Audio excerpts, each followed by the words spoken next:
Cześć, tu Snafi, witam na moim kanale. Manchester United pokonuje na wyjeździe Wilki 4-1. I tu można by uciąć i skończyć i nic więcej nie mówić. No ale przecież tak was nie zostawię. Więc troszkę sobie o tym meczu porozmawiajmy. No to co, 3-2-1, zaczynamy!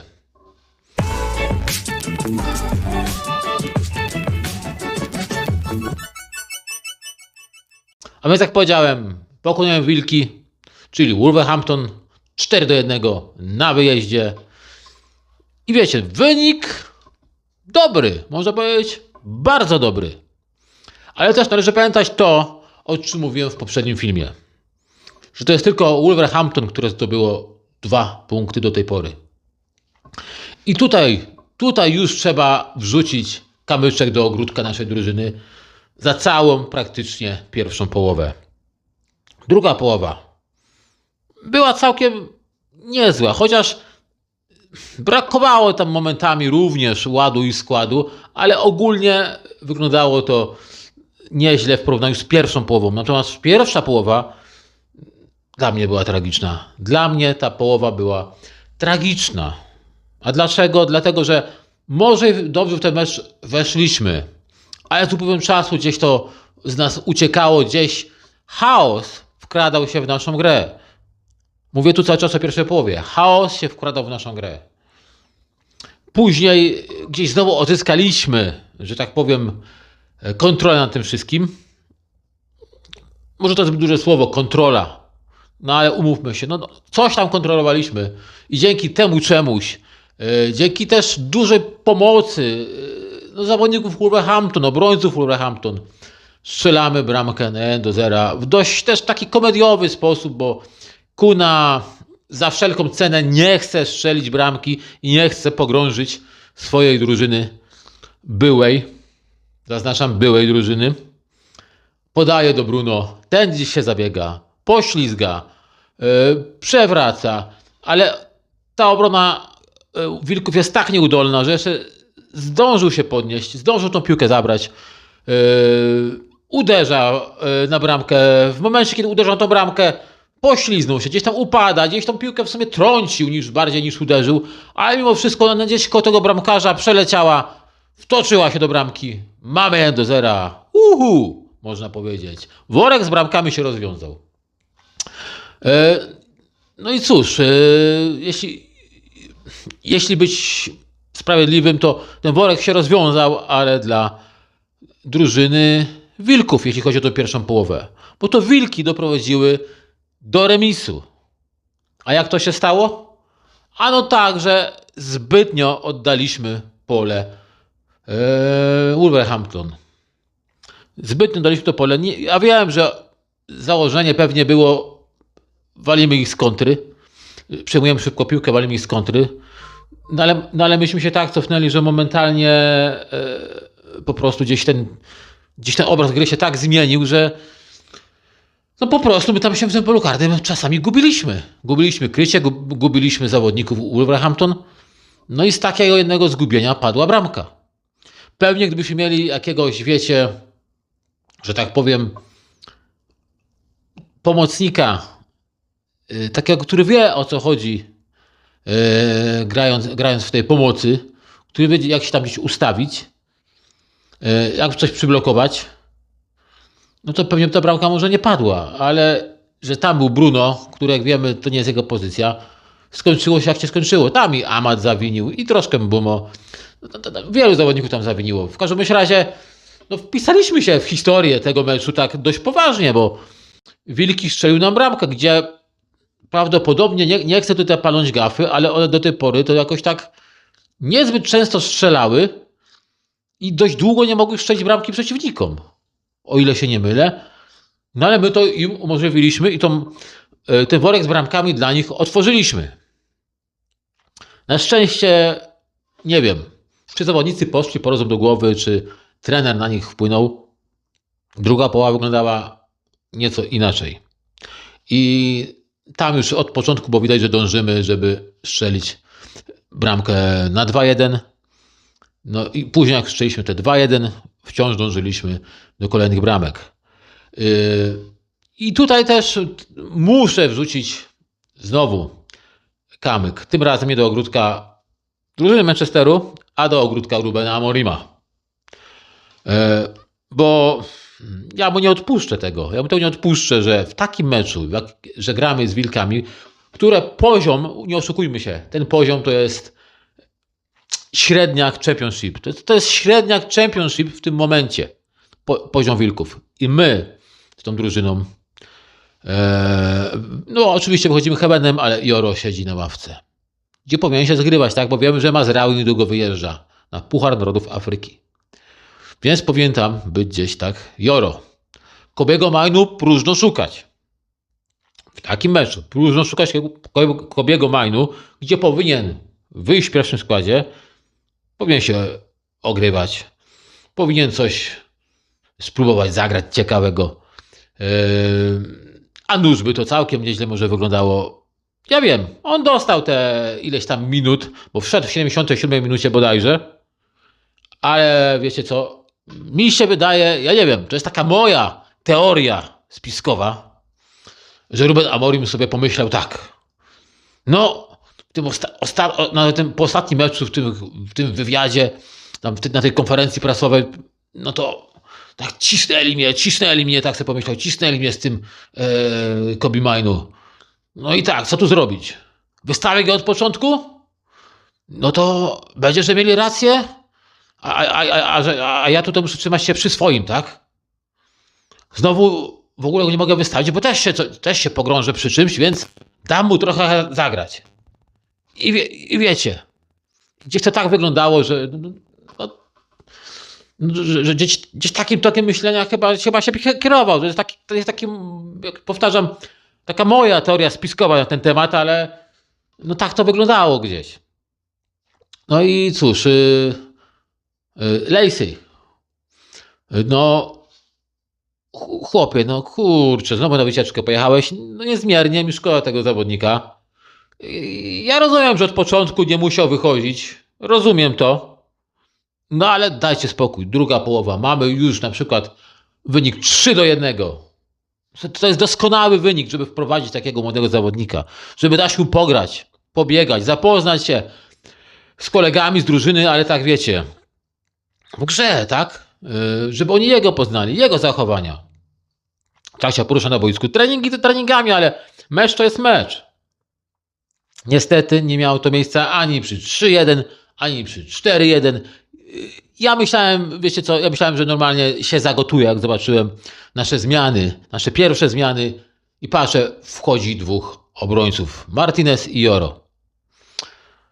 Ja mówię, o co chodzi? Będziemy w wyniku bronić? Przed Wilkami?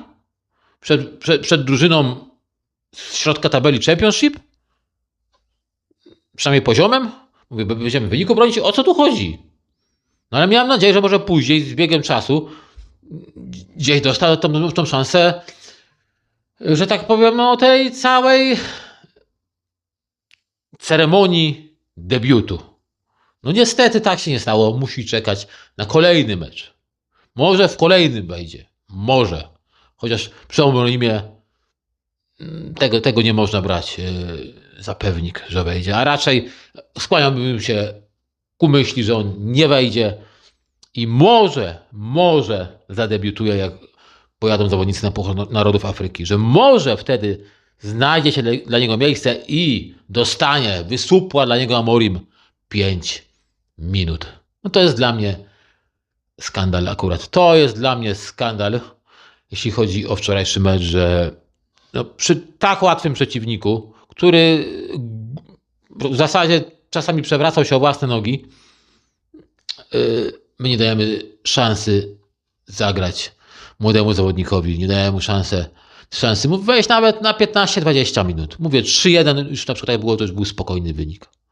Niestety tak się nie stało. I tutaj jest ten kamień głaz do ogródka Rubena Amorima.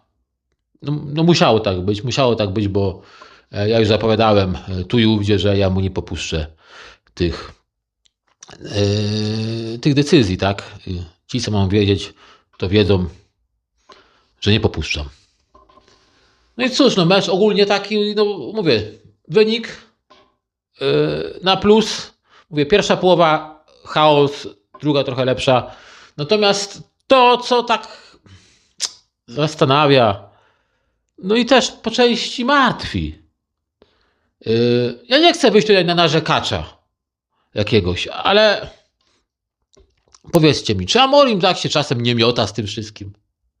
No bo tak, czy my do końca wiemy, co ta nasza drużyna ma grać, co chce grać, jaka jest od A do Z taktyka tego zespołu? Czy my tak do końca wiemy, jak to ma wyglądać? No mi się wydaje, że nie. To po pierwsze. Po drugie, już wracając do tego meczu jeszcze z West Hamem, który był.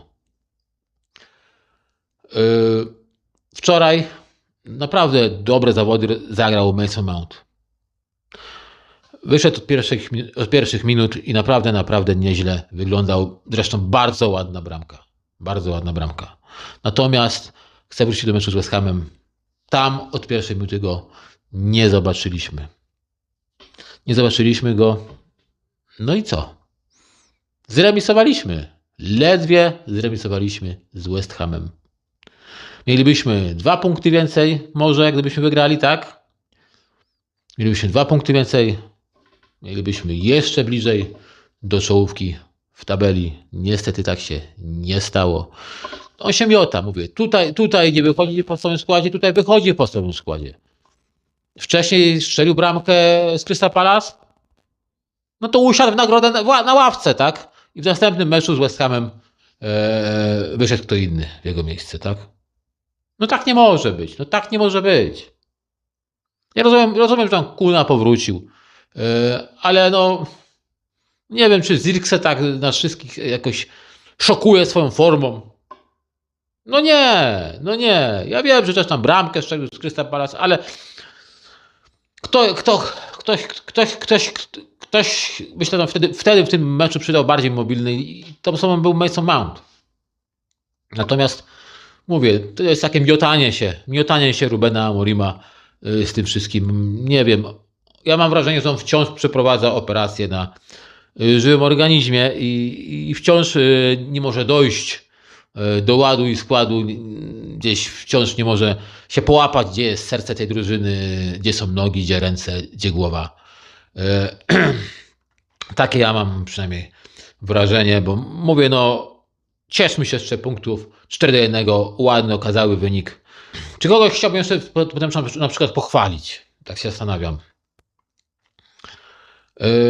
No Masona Mounta, wiadomo, dobry mecz, pochwaliłem, tak? Bruno wczoraj zdobył 2 bramki, zaliczył asystę. No my wiemy, że on w tym środku to nie wygląda dobrze, on nigdy w tym środku dobrze nie będzie wyglądał tam. Ale wczoraj swoje zrobił. Strzelił do Farfosla, ale strzelił. Karnego wykonał pewnie. Zaliczył świetną, no przepiękną asystę do Masona Mounta. Ten się wstrzelił idealnie tam, żeby nie być na spalonym. Pięknie uderzył. Także na pewno ich możemy wyróżnić. Co jeszcze? Nie, no. Czy ja miałbym chwalić Dalota za tą asystę? Nie. Jeśli chcecie, to go chwalcie. Możecie go chwalić w komentarzach, jeśli chcecie. Ja go nie będę chwalił. Ja go chwalił nie będę, bo ja wciąż uważam, że to po pierwsze nie jest jego pozycja, a po drugie no jest słaby w obronie. Mimo wszystko jest słaby w obronie. Wczoraj tego aż tak nie było widać, bo przeciwnik był, podkreślę po raz setny, bardzo słaby.